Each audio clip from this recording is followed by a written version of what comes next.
Guys, welcome to the channel. The channel is Mr. Biscuit Speaks. And I think we've all but concluded, family, that the cascade of insights is infinite. Let me know if you guys would be into the cascade is infinite merch. To be walking around and have people ask you, what do you mean by the cascade is infinite? Or the dynamic is gigantic? Epiphany hunt, right? Trying to unpack the deep layers of meaning in this music and then developing an ecology of practices by which we can become wiser. Guys, please journey with me through this. This band, Puscifer, I've never even heard of them before. This was recommended by the Tool community. And Maynard is the lead singer on this song too, and maybe the lead singer of this band in general. Guys, let's see what they have to say here.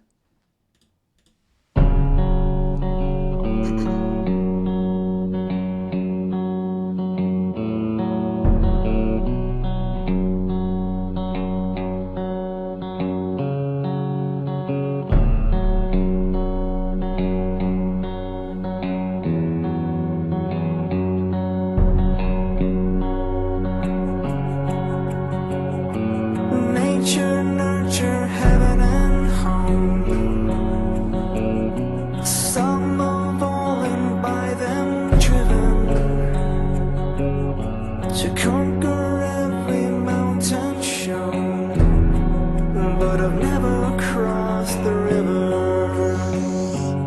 See, guys, I know that I'm not the first one to try to claim Maynard as my own. And what I mean by that is like with lyrics, and something I always say, it's a scripture. I don't know what scripture it is, but it says, it is the wisdom of God to conceal a matter and the wisdom of kings to search it out.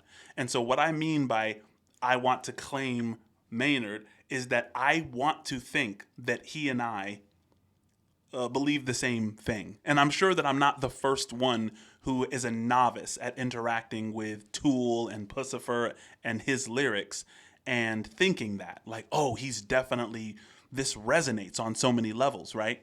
But when he says, what was it? Heaven and home, nature, nurture, heaven and home, some of all and by them driven, to conquer all of these things, but be helpless by the river. The sum of all things, guys, in my personal opinion, this is my reduction base in metaphysics, let's call it. I believe that God is this perpetually unfolding being, right? Our knowledge is different than God's knowledge. Our power is different than God's power, but God is just continually expressing with no objective distinction, just pure subjectivity in a state of expansion. And we are driven by that because fundamentally that's what we are too. We're having this temporary human experience, but fundamentally there's just this drive to just create and to go. But helpless by the river, I'm still struggling with. I'm going to need to hear more. Nature, nurture, heaven and home. Some of all and by them driven to conquer every mountain shown, but I've never crossed the river. Brave the forest, brave the stone, brave the icy winds and fire, braved and beat them on my own, yet I'm helpless by the river. Guys, I have to figure out what the river is. I have to figure out what the river is. When I think river, I'm thinking current. I'm thinking development. The old philosophical trope, you can't stand in the same river twice. The river represents development. It represents sometimes loss because things disintegrate in the current of development. Maybe that's what the river represents.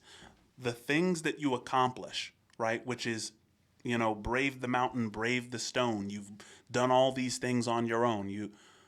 But the river, when you get to the point where the current of development changes who you are, changes what you have, the things that you love, just go through your hands like sand.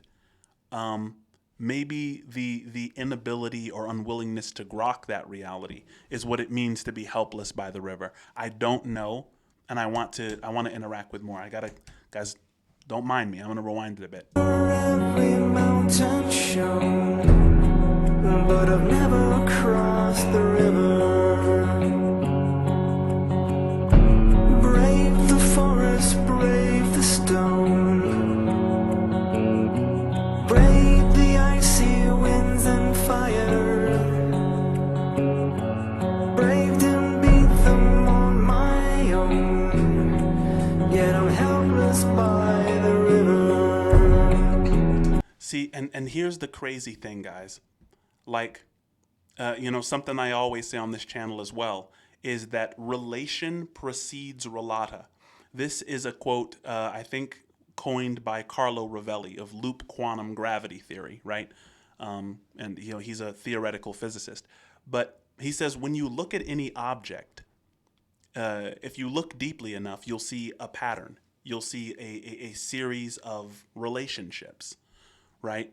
And maybe being helpless by the river is after you've accumulated all this stuff, after you've accomplished everything and climbed Mount Delectable, right?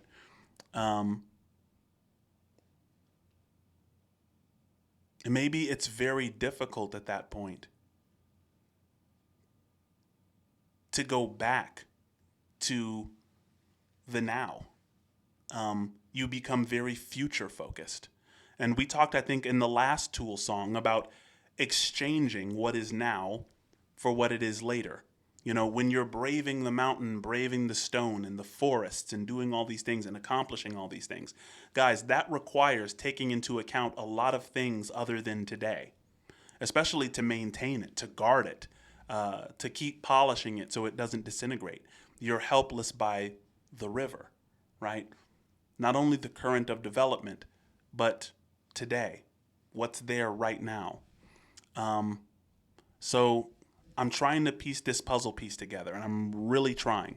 Braved and beat them on my own, yet I'm helpless by the river.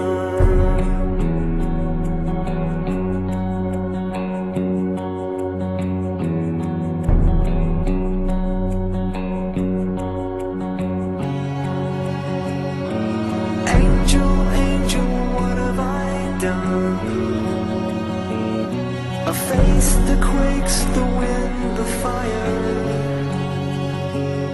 I've conquered country, crown and throne. Why can't I cross this river? Guys, is the river death? Is crossing the river an acceptance of mortality?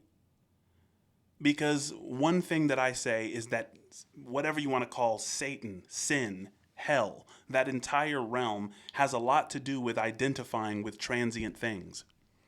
I think that that's what's meant by eternal damnation. There is something about you which is eternal. Shout out to the first 4 stanzas of this song, right? That there's this thing, nature, nurture, heaven, and home, right? And by them driven, like we're all driven by this thing which is fundamental and is expansive in some way. But when that eternal thing decides to attach and identify with a transient thing, like, I identify with my political party, or I identify with, with my race or my religion. When you identify with anything that passes, there's this eternal thing, which is your fundamental self, which has decided to make a pact with this transient passing thing. And then you can't accept death. Not only the death of your stuff, but the death of your physical body. So maybe crossing the river has to do with accepting your mortality. And, of course, that gets again to accepting what is. I want to hear what he says to the angels one more time. Angel, angel, what have I done? I faced the quakes, the wind, the fire. I've conquered country, crown and throne. Why can't I cross this river? Guys, he's mentioning angels, and he mentions angels a lot in the music, so you have to pardon me as I bring up another scripture. What profit a man to gain the whole world and lose his soul? Right? What does that mean?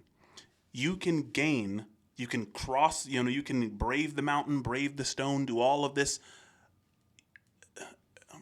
amazing, fantastic stuff that accumulates you a lot of wealth. But what does it mean to lose your soul? The soul is what's fundamentally there. It's the quiet peace that you have when you're a child. Like my 4-year-old wakes up and doesn't worry about what's for breakfast or how she's going to eat.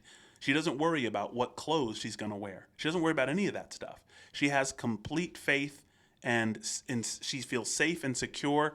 And then the emergence of play, right? Play emerges. When safety and security are established, play emerges. So she just has this playful spirit all day where she just pretends to be things. And that's exactly what we lose when we sacrifice the present for the future. You've gained the whole world, but you've lost your soul. You've lost that peace, that peace that transcends circumstance, that quiet joy. I've conquered country, crown and throne. Why can't I cross this river?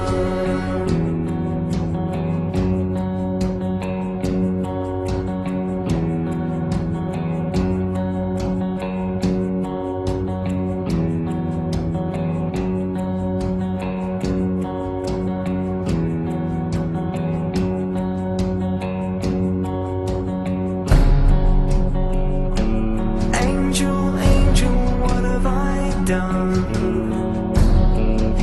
I faced the quakes, the wind, the fire.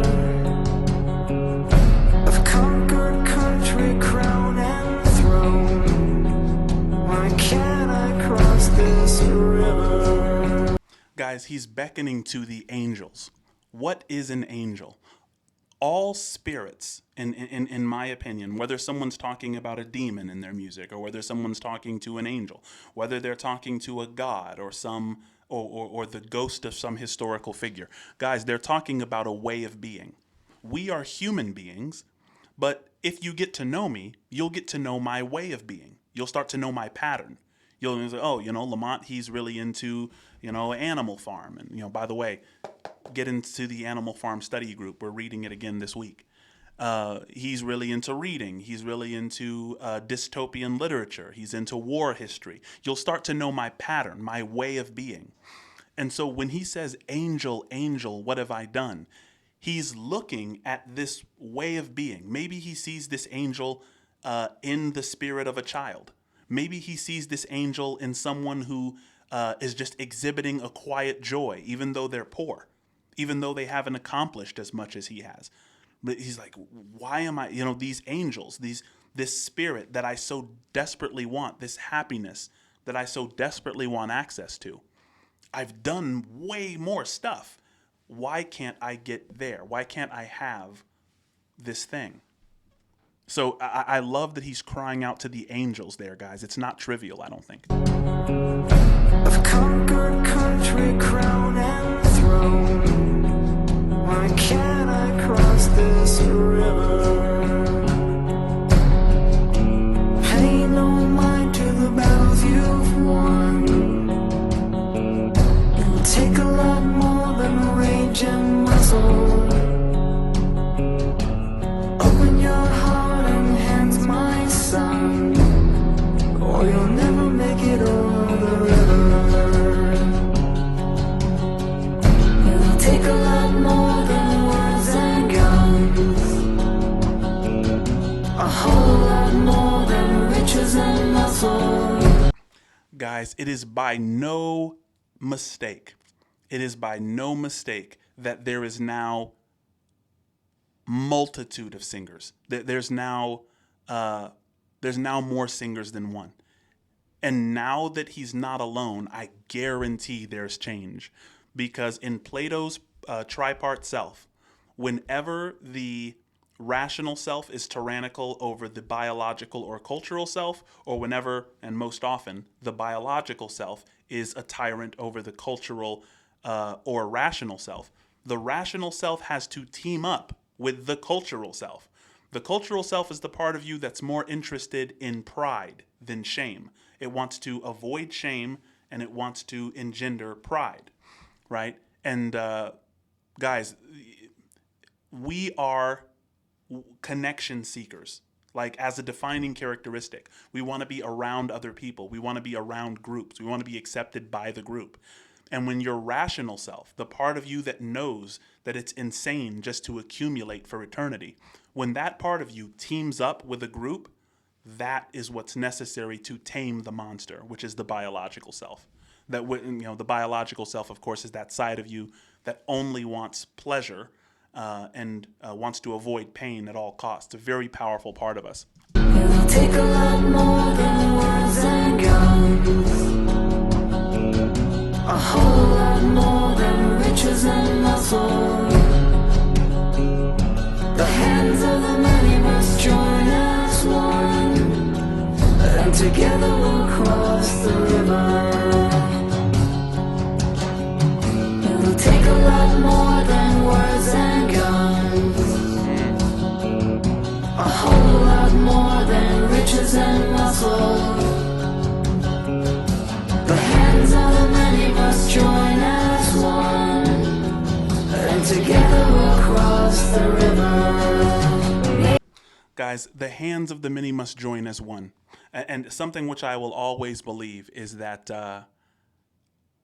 love is our felt recognition of our shared being. That's what love is. Love is the felt recognition of our shared being.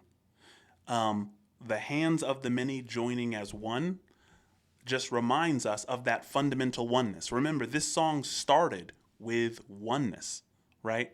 Nature, nurture, heaven, and home. It's one big thing, and by them driven. He didn't say it's one big thing, but I think he's kind of getting at that point. And look, now this division, right? And it almost goes back to that Tool song, Right in Two. They divide right in two, even though they're fundamentally one. They just keep dividing and dividing. But now the many join as one, and together you cross the river, right? When you realize that the distinction between you and I is an illusion, that's what causes you to be able to cross. The hands of the many must join as one, and together we'll cross the river. Nature, nurture, heaven. It'll take a lot more than words and guns. A whole lot more than riches and muscle.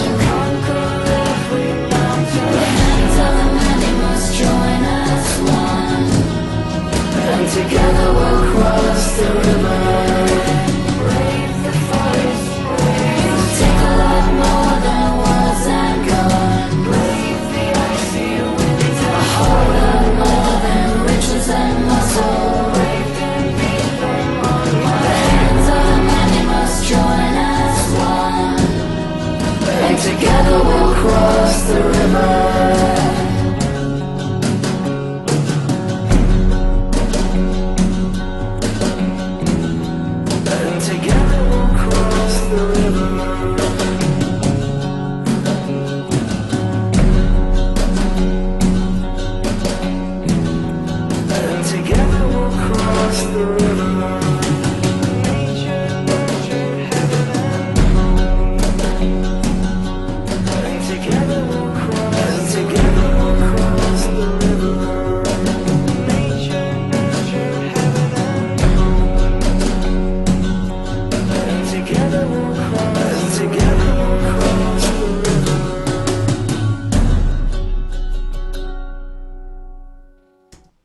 Guys, listen.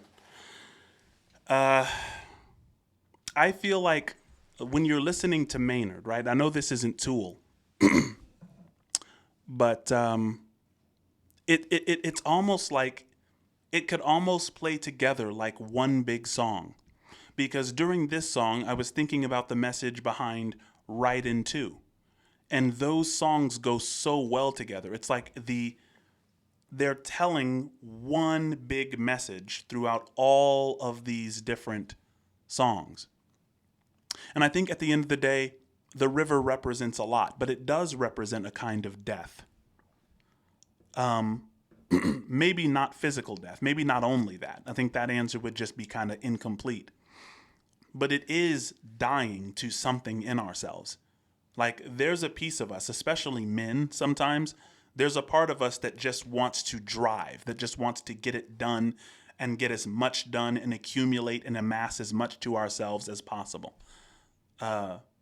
Because we're self-conscious. Women are self-conscious too. They just express it in different ways. But getting rid of that, ejecting that out of yourself is a kind of death. But it's the only kind of death that brings new life. This was a phenomenal song and a very, very dope journey. Any other recommendations from the Tool community or from the Puscifer community, I am done doubting. This is exactly what this channel is about.